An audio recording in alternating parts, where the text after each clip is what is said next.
Hello guys, welcome back to my channel. तो चलिए देखते हैं गेस पेपर वन उसका सोल्यूशन जो है। ये क्वेश्चन नंबर वन है। अगर आप न्यू है चैनल पर तो चैनल को सब्सक्राइब कीजिए, वीडियो पसंद आए तो लाइक कीजिए, शेयर कीजिए, सब्सक्राइब जरूर कीजिए चैनल को। नंबर वन क्वेश्चन है आपका, क्वेश्चन नंबर वन। और अगर आपने ये गेस पेपर आपके पास नहीं आया है तो लिंक डिस्क्रिप्शन में दी गई है, वहां से आप इसको डाउनलोड कर सकते हैं। Is the example of unsaturated hydrocarbon. देखिए अनसैचुरेटेड हाइड्रोकार्बन दैट मींस वहां पर कार्बन कार्बन डबल बॉन्ड और may be carbon carbon triple bond होगा। तो अगर आप इस स्ट्रक्चर को देखेंगे तो कार्बन है, सिंगल है, और यहाँ पर 4 हाइड्रोजन है, दैट मींस ये सैचुरेटेड है। सिमिलरली ये भी सैचुरेटेड है क्योंकि सिंगल बॉन्ड इसमें बनेगा। बट ये जो कंडीशन है, ये जो स्ट्रक्चर है हमारे पास, ये जो मॉलिक्यूलर फार्मूला है C2H2, इसमें आप अगर देखेंगे तो C2 और H2 that means double bond यहाँ पर हमको बनेगा अगर हम स्ट्रक्चर बनाते हैं। सो ये जो है हमारे पास, ये है unsaturated hydrocarbon. The second one, in compound microscope, what is the name of lens near the object? That is the objective. State type of reaction given CaCO3. देखिए यहाँ पर हीट गिवन है, यहाँ पर हीट सप्लाई की जा रही है और हीट सप्लाई करने के बाद कैल्शियम ऑक्साइड एंड पानी यहाँ पर हमको फॉर्म हुआ है। सो हीट अगर आप सप्लाई की जा रही है या सराउंडिंग से हीट एब्जॉर्ब हो रही है तो that is endothermic. Generally, absolute humidity is measured in kg meter cube. So, in modern periodic table, non-metal are placed in P block. जो 13 से 18 तक है वो सब नॉन मेटल, वहां पर P ब्लॉक है वो, उसमें वहां पर नॉन मेटल्स आपको मिलेगी। ओके, देखिए find odd man out. Microphone, speaker, electric motor, magnet. Magnet odd man out है बिकॉज ये सब जो है मैग्नेटिज्म के ऊपर काम करते हैं और ये मैग्नेट। तो यहाँ पर हमारे पास आएगा अदर डिवाइस और the phenomena of electromagnetism. So magnet यहाँ पर ऑड मैन आउट है।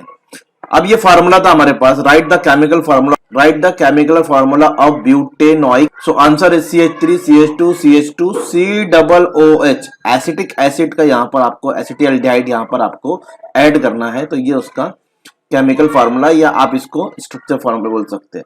Complete the table, write the correct addition in straight line. देखिए मास केजी उसकी यूनिट है और सेम इंटायर यूनिवर्स, कहीं भी आप पूरे यूनिवर्स में जाएंगे तो मास कभी चेंज नहीं होगा, बट यहाँ पर वेट डिपेंड ऑन हाइट, तो ये हमारा आएगा weight. Observe the diagram and state the name and its use. ये कार्टेज फ्यूज है और इसको यूज करते फ्रिज, टीवी, वॉशिंग मशीन।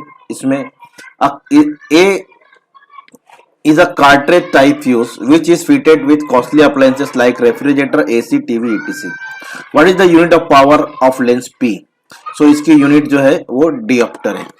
तो ये कंप्लीट क्वेश्चन नंबर वन हुआ, बहुत इजी होता है ये, आपको सिर्फ यहाँ पर क्वेश्चन के आंसर लिखना है। Number two is a given a जो है give scientific reason of the following. 4 marks के लिए आपको 3 दिया जाएगा, उसमें से आपको जो है 2 अटेम्प्ट करना है। Sodium is always kept in kerosene. So sodium is very reactive metal. It is kept in kerosene to prevent it from coming in contact with oxygen and moisture. If this happen, it will react with the moisture present in the air and form sodium hydroxide.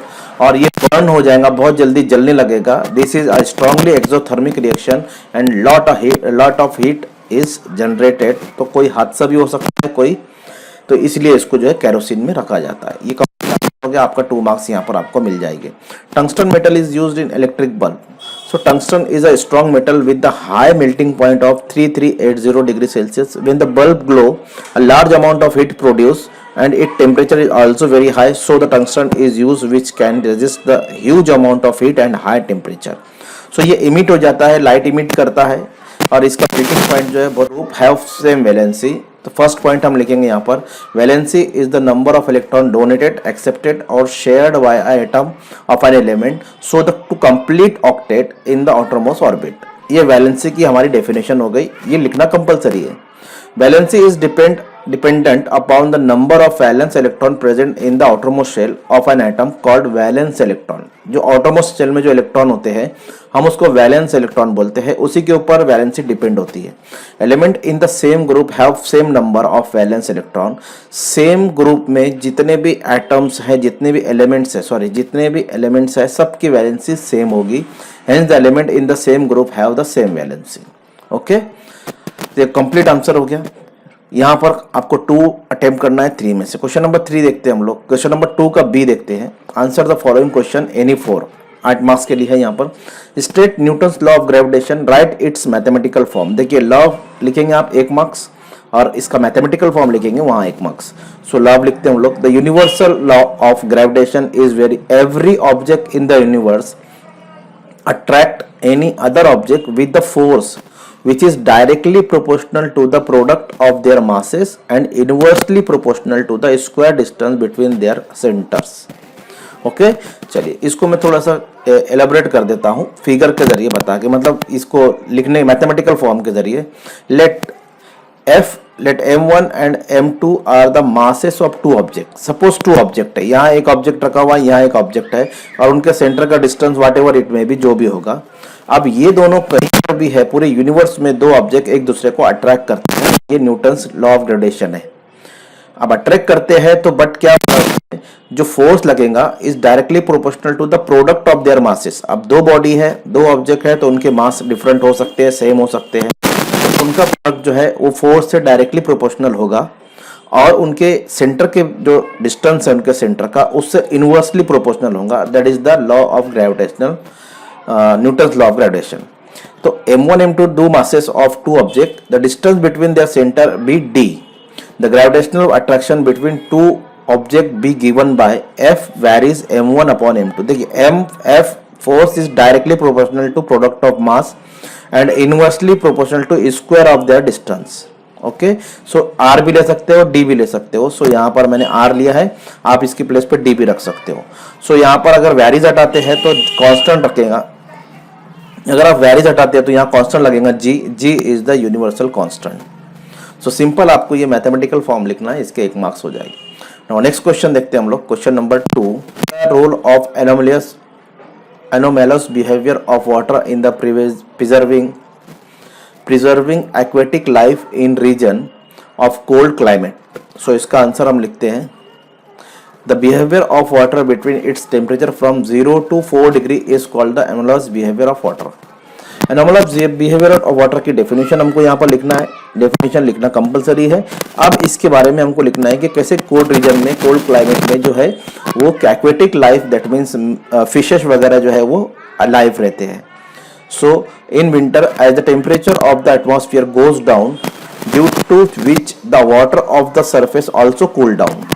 next as a result the temperature of whole water body decreases to 4 degree Celsius। its volume increase by density and density also increase। Volume भी increase होगा, density भी increase होगी। Water transform into ice, तो जो upper layer का water है वो ice में ट्रांसफर हो जाता है, अपर लेयर का जो वाटर है। So the process of cooling become slow down the low thermal conductivity. Low thermal conductivity मतलब आइस जो है बैड कंडक्टर ऑफ हीट है, मैंने ब्रैकेट में यहाँ लिखा है। thus a temperature of 4 degree Celsius always maintain this whole process preserve the aquatic life even in cold region। सो ये कंप्लीट आंसर हो गया आपका, आपको यहाँ पर जो इसके 2 मार्क्स कैरी हो जाएंगे। Next, if the absolute refractive indices of glass and water are 3/2 and 4/3 respectively, what is the refractive index of glass with respect to water.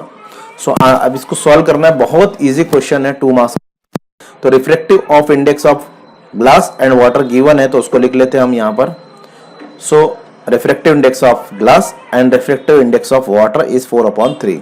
सो हमको जो फाइंड आउट करना है refractive index of glass with respect to water. So अब पहले हम इसको ratio लेंगे। सो इसका रेशो लेने के लिए हमको ये फाइंड आउट करना है refractive index of glass with respect to water. Okay, तो इसका फार्मूला है number of refractive index of glass upon refractive index of water. So इसकी वैल्यू पुट कर देंगे सिंपल, 3/2 4/3। अब ये डिवाइड जो है इसको मैं इस तरह लिख रहा हूं, डिवाइड में ये जो डिवाइड है इसको मैंने ऐसे लिखा है सिंबल में। अब ये डिवाइड को अगर मुझे मल्टीप्लाई करना है तो ये रेशियो को मुझे इन्वर्स करना पड़ेगा। सो 3/4 कर देते हैं इसको, 3/2 into 3/4। Now 3 3 = 9, 2 4 = 8, that mean 9/8। Simple question है और उसका आंसर भी एकदम सिंपल है। Right the IUPAC name of the following compounds. अब देखिए ये क्या है, कितने कार्बन है, 1 2 3 4 कार्बन है, दैट मीन्स ब्यूटेन, सिंपल लिख दीजिए। उसके बाद ये 3 कार्बन है तो ये प्रोपेन, और ये acid, acetic acid the propanic acid. So यहाँ पर butane and propanoic acid, butane and propanoic acid. Okay चलो, सो दोनों के नेम यहाँ पर हम लिखेंगे butane and propanoic acid. So चलिए नेक्स्ट देखते हैं हम लोग यहाँ पर। तो question number 5 is what are space expedition, explain their need and important in your words. चलो सिंपल क्वेश्चन है, सबसे पहले आपको इसका डेफिनेशन लिखना है, क्या है ये स्पेस एक्सपेडिशन।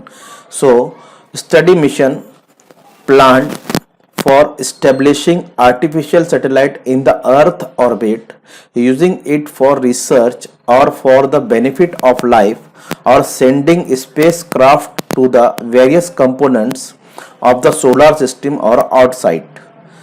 तो कोई भी स्पेस क्राफ्ट या सैटेलाइट को अगर हम लॉन्च करते हैं तो वो जो कहलाता है स्पेस एक्सपेडिशन। फॉर पर्पस क्या है उसका, earth orbit for the benefit of life, ये पर्पस के लिए अगर हम यहाँ पर स्पेस मिशन को, दैट मीन्स एयरक्राफ्ट को या सैटेलाइट को, आर्टिफिशियल सैटेलाइट को और स्पेस क्राफ्ट को अगर हम लॉन्च करते हैं तो that is the space expedition. So अब इसकी नीड्स, मतलब इसके इंपॉर्टेंस क्या है, तो need and importance, opinion in reference to defence study के लिए, कम्युनिकेशन के लिए, जैसे हम मोबाइल फोन पे बात करते हैं, टीवी है, हमारे पास इंटरनेट है, वेदर फोरकास्ट के लिए, एंड ऑब्जर्वेशन और अर्थ ऑब्जर्वेशन, कब क्या प्रिडिक्शन करने के लिए, कब यहाँ पर अर्थक्वेक आ सकता है, कब सुनामी आ सकती है, what ever it may be, तो वो ऑब्जर्वेशन के लिए, और डायरेक्शन जैसे आप गूगल मैप यूज करते हैं इसके लिए इसका जो है यूज करते हैं, इसकी नीड और इंपॉर्टेंस है। Number 3, answer the following question any 5, observe the figure and answer the following question, right the name of 2 metal which react with water. अब ये हमारे पास एक रिएक्टिविटी सीरीज ऑफ मेटल्स दी गई है, इसमें से हमको यहां पर लिखा है ये जो मेटल है ना, ये और ये हाई रिएक्टिव है, ये मॉडरेट रिएक्टिव है एंड ये लेस रिएक्टिव है। So write the name of 2 metal which react with water. तो react with water that means यहां पर देखिए लिखा है रिएक्ट विथ वाटर, आपको सिर्फ यहां से नाम लिखना है potassium and sodium. So first answer हमारा पोटेशियम एंड सोडियम, सिंपल, आपको 1 मार्क्स मिल जाएगा। Right the name of 2 moderately reactive metals, that means यहां पर जो आपको मिलेगा या तो मैग्नीशियम आयरन या aluminium zinc iron tin lead, किसी का भी नाम लिख सकते हो। मैंने 2 आंसर लिखा है magnesium and iron. Okay, now next one, which is highly reactive and less reactive metal. So highly reactive हम पोटेशियम सोडियम लिख सकते हैं और लेस रिएक्टिव सिल्वर गोल्ड कुछ भी लिख सकते हैं। तो highly reactive potassium sodium lithium calcium, ये चारों के नाम लिख लिए। उसके बाद लेस रिएक्टिव सिल्वर और गोल्ड ये लिख लिए। आप कॉपर मर्क्यूरी भी लिख सकते हो। ओके, तो यहां पर आपको क्या बोला था, highly reactive metals, which is highly reactive and less reactive metals, तो हमने उसके नाम लिख लिए यहाँ पर। सिंपल, आपको 3 मार्क्स के लिए क्वेश्चन है। नेक्स्ट क्वेश्चन है हमारे पास, right the Kepler's 3 law of planetary motion. So first law हम लिखते हैं, ये तो इजी क्वेश्चन है, आपको याद होगा। Kepler's law of planetary motion, the orbit of a planet is an ellipse with the sun at one of the foci. Okay, next, the line joining the planet and the sun sweep equal area in equal interval of time. तो ये जो areas जो यहाँ पर दिख रहे हैं आपको ब्लू कलर में, ये एरियाज इक्वल होंगे अब if the planet is revolve from A to B in equal interval of time. Suppose एक दिन में उसने यहाँ पर ट्रैवलिंग किया, प्लैनेट ने रिवॉल्व हुआ, सी से डी भी एक दिन में जो है उसने क्या किया, यहाँ पर ट्रैवल किया या रिवॉल्व हुआ। तो ये जो एरिया उसने कवर किया ये ब्लू कलर का, और ये जो एरिया ये इक्वल हो गए, equal area sweep equal interval of times. Next third law जो है, the square of period of revolution of planet around the sun is directly proportional to the cube of the mean distance of planet from the sun. तो 3 laws आपको लिखना है और 3 laws के आपको यहाँ पर 3 मार्क्स मिलेंगे। नेक्स्ट क्वेश्चन जाते हैं, question number 3। Read the paragraph carefully, answer the following question. Sodium, magnesium are towards the left. The non-metallic elements such as sulfur, chlorine are towards the right. The metalloid element silicon lies in between these 2 types. A similar pattern is also observed in the other periods. It is seen that the zigzag lines separate the metal from non-metal in the periodic table. Elements appear to have arranged in a such way that the metal are on left side of this line, non-metal on the right side, and the metalloid are along the border of this line. How did this happen? So ये paragraph है और इस paragraph के base पर आपके पास answer है। Which are the elements situated on the both side of zigzag line? So left side आपको मिलेंगे सोडियम मैग्नीशियम, राइट साइड आपको मिलेंगे सल्फर क्लोरीन। सो लिख देने का यहाँ पर हमारे पास Elements situated on left side of zigzag line are metal like sodium, magnesium and right side non-metal like sulfur, chlorine. Simple आपका आंसर हो गया. Now the which element are shown by zigzag line. तो zigzag line पे जो element है वो है हमारे पास मेटेलॉइड्स. कौन से एलिमेंट होते हैं जिगजैग लाइन पे? Metalloids. Right to name of these element. तो इनके टू नेम्स लिखना है. एक तो हमारे पास है यहाँ पर गिवन है सिलिकॉन, और एक नाम हमको याद रहना चाहिए कि जिगजैग लाइन पे बोरॉन भी होता है, सिलिकॉन भी होता है. तो बोरॉन एंड सिलिकॉन. सो ये हमारा कंप्लीट आंसर हो गया. नेक्स्ट क्वेश्चन नंबर 4 पे चलते हैं हम लोग. Explain the following temperature versus time graph. तो ये जो टेम्परेचर वर्सेस टाइम ग्राफ है इसको देखकर आपको इसको ऑब्जर्व करके आपको एक्सप्लेन करना है. तो फर्स्ट पॉइंट हम लिखते हैं. In this graph line A B shows conversion of ice into water. ये जो लाइन ए बी है ना, यहां से जब आप हीट देते हैं आइस को तो वो आइस जो है मेल्ट होती है और वाटर में कन्वर्ट होती है यहां से यहां तक इतने टाइम में. तो यहां पर जो हीट गिवन है वो जो है वो टेम्परेचर किस लिए यूज हुआ है? आइस को वाटर में कन्वर्ट करने के लिए. This A B represent ice plus water. Simple हो गया. Next, the temperature remain constant during this transition. This transition temperature at which ice change to water is called melting point of ice. अब यहां पर जो है temperature remain constant during this transition temperature at which ice changes to water. तो यहां पर जो temperature constant रहेगा. देखिए ये टेम्परेचर है और टेम्परेचर 0 पे ही है और टाइम यहां पर इंक्रीज हो रहा है. 2 था 4 हो गया. सो ये टाइम जो है 2 and 4. सो टाइम यहां पर चेंज हो रहा है बट टेम्परेचर जो है कांस्टेंट हो रहा है. Line BC shows. अब ये जो लाइन बीसी है ये इंक्रीज इन टेम्परेचर है. shows the temperature of water from 0 to 100 degree. देखो 0 से 100 डिग्री का ये जो लाइन शो कर रहा है. This line represent solid state to liquid state. अब यहां से जो है solid state to liquid state में ये क्या हो रहा है? चेंज हो रहा है. ओके, जब तक ये सॉलिड था आइस, उसके बाद अब लिक्विड है. लिक्विड यहां पर गैसियस बन जाता है, गैसियस फॉर्म में होता है. 100 डिग्री पर ये बॉयल होने लगता है. बॉयल होने के बाद वाटर क्या होता है? कंटिन्यू बॉयल होते रहता है. फिर उसके वेपर्स बनते हैं. तो यहां पर लिखा है बॉइलिंग वाटर प्लस वेपर्स. उसमें से वेपर्स जो है वो निकलते रहते हैं, इमिट होते रहते हैं. चलिए, thereafter heat energy is supplied to water. The heat energy absorb by water which is used to break the bond of liquid molecule. तो वाटर के अंदर जो मॉलिक्यूल है H2O, H hydrogen and oxygen के जो molecules है उसको break करने के लिए वहां पर हीट एनर्जी रिक्वायर्ड होती है. तो यहां से अगर जो हम हीट देते हैं 100 डिग्री तक, वो ब्रेक करती है वाटर मॉलिक्यूल को और उसके बाद वो वेपर में कन्वर्ट होती है. तो point C represent liquid state to gaseous state. ये लिक्विड स्टेट यहां से यहां तक गैसियस स्टेट में जो है वो कन्वर्ट होता है. The constant temperature at which the liquid transfer into gaseous state is called the boiling point of liquid. तो यहां पर जो टेम्परेचर है ये 100 डिग्री पर है. टेम्परेचर इंक्रीज नहीं हो रहा. टेम्परेचर यहां से 100 से ऊपर नहीं जा रहा है.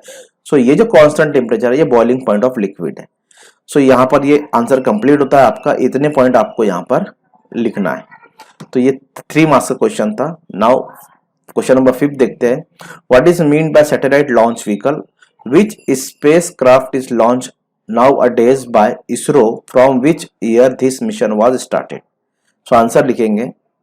सबसे पहले हम लिखेंगे satellite launch vehicle are used to place the satellite in their specific orbits.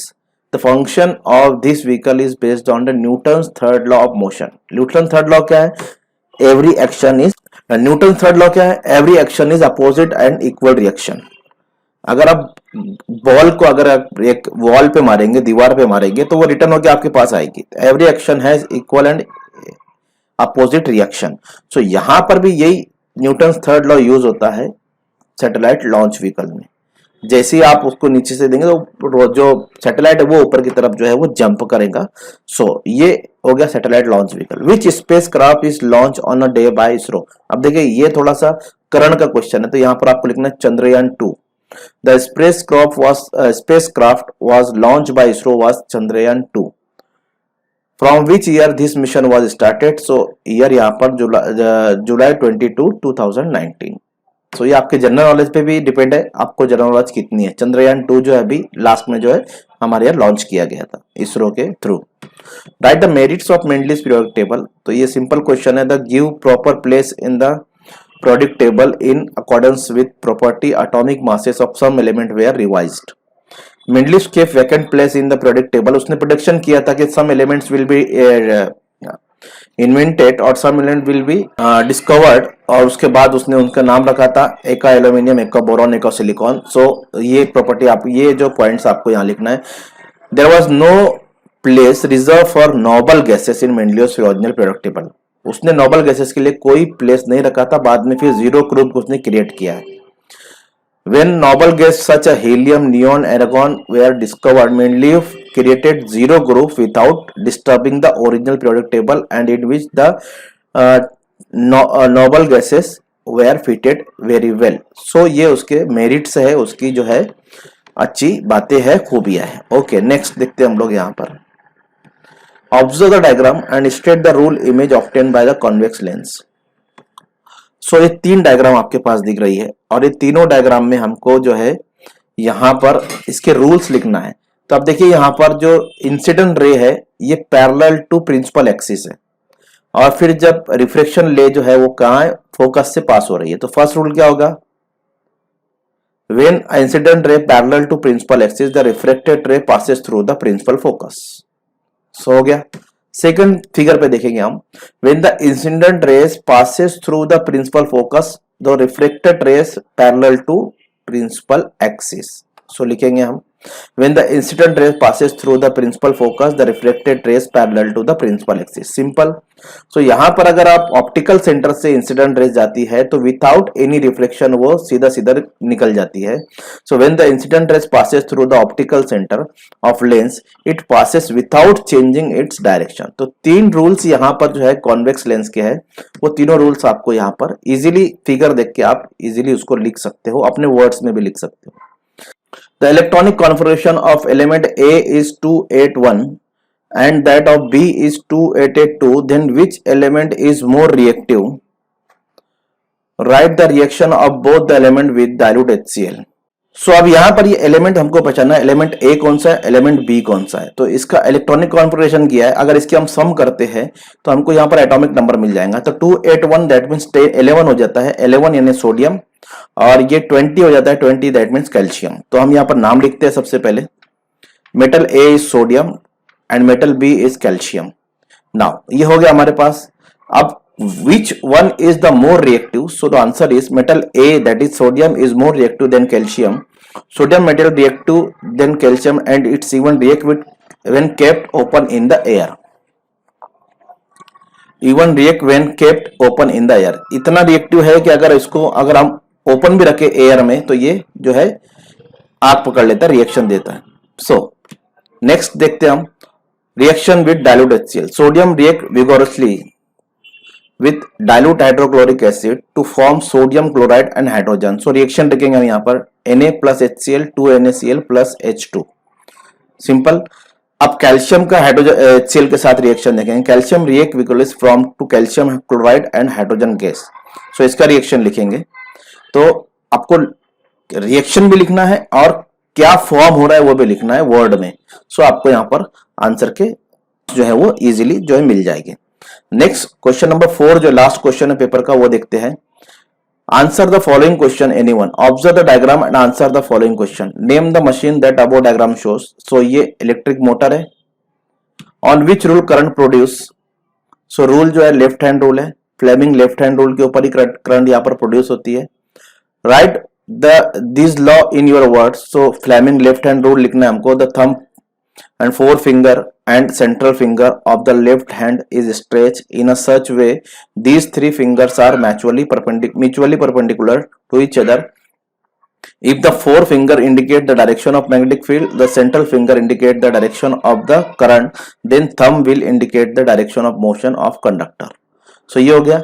now D का आंसर लिखते हैं आप, in this condition current flow in which direction, A to B और B to O। सो इस कंडीशन में जो figure में दी गई है इसमें A to B कंडीशन जो करंट फ्लो होगी A to B C D like this. So the current flows through the coil in the direction A B C D, right. Without changing magnet the change should done in the coil to increase the current many time. देखिए अगर हम coil में बहुत सारे turns दे देंगे या distance अगर उसका हम यहाँ पर इंक्रीज कर देंगे, रिड्यूस कर देंगे, तो यहां पर अगर बहुत सारे टर्न्स देते हैं हम, जितने टर्न्स कॉइल में आएंगे उतनी ज्यादा इलेक्ट्रिसिटी यहां पर प्रोड्यूस होगी। When the number of turns of coil increase current many times. Okay, तो सारा आंसर आपका यहां पर क्लियर हो जाता है। 5 क्वेश्चन के आंसर आप लिखते हो, आपको 5 मार्क्स यहां पर क्रिएट मिल जाते हैं। सो सेकंड क्वेश्चन, इसका last question, explain the similarity and difference explain the similarity and difference in two events, namely adding NaOH to water and adding CaO2 water, sodium hydroxide and calcium hydroxide to added in water। so उनमें similarity और difference क्या होगा? पहला हमारे पास answer, NaOH अगर water के साथ react करता है तो सोडियम हाइड्रोक्साइड बनाता है एंड हीट यहां पर जनरेट होती है। अगर कैल्शियम ऑक्साइड अगर वाटर के साथ ऐड करते हैं तो कैल्शियम हाइड्रोक्साइड बनाएगा, हीट जनरेट होगी। अब इनमें सिमिलरिटी एंड डिफरेंस देखते हैं। सिमिलरिटी क्या है? Both NaOH and CO dissolve in water, दोनों वाटर में डिजोल्व होते हैं और NaOH डिजोल्व होके फिर क्या, सोडियम डिजोल्व होके जो है यहाँ NaOH डिजोल्व होके एक्वियस सोडियम हाइड्रोक्साइड बनाता है। क्या बनाता है? एक्वियस सोडियम ऑक्साइड, ये पानी में डिजोल्व हो गया है। Second, calcium react with water to form calcium hydroxide, जब ये वाटर के साथ रिएक्ट करता है कैल्शियम हाइड्रोक्साइड बनता है। Both are bitter in taste, both are basic in nature. Differences देखेंगे अब यहाँ पर, NO is highly soluble in water, second CO is less soluble in water, ये डिफरेंस है। Aqueous solution of NO is monovalent, aqueous solution of CO2 is divalent, NO is highly soluble in water, makes strong base, CO is the weak base। तो ये differences है दोनों के बीच में। अगर आप ये कंप्लीट लिखते हो तो आपको 4 मार्क्स इजीली यहाँ पर मिल जाएंगे। तो स्टूडेंट, ये कंप्लीट पेपर था यहाँ पर हमारा, उसके कंप्लीट आंसर भी आपको यहाँ पर मिल गए हैं। होप अगर आपको वीडियो पसंद आए तो लाइक कीजिए, शेयर कीजिए और चैनल को सब्सक्राइब कीजिए। Thank you.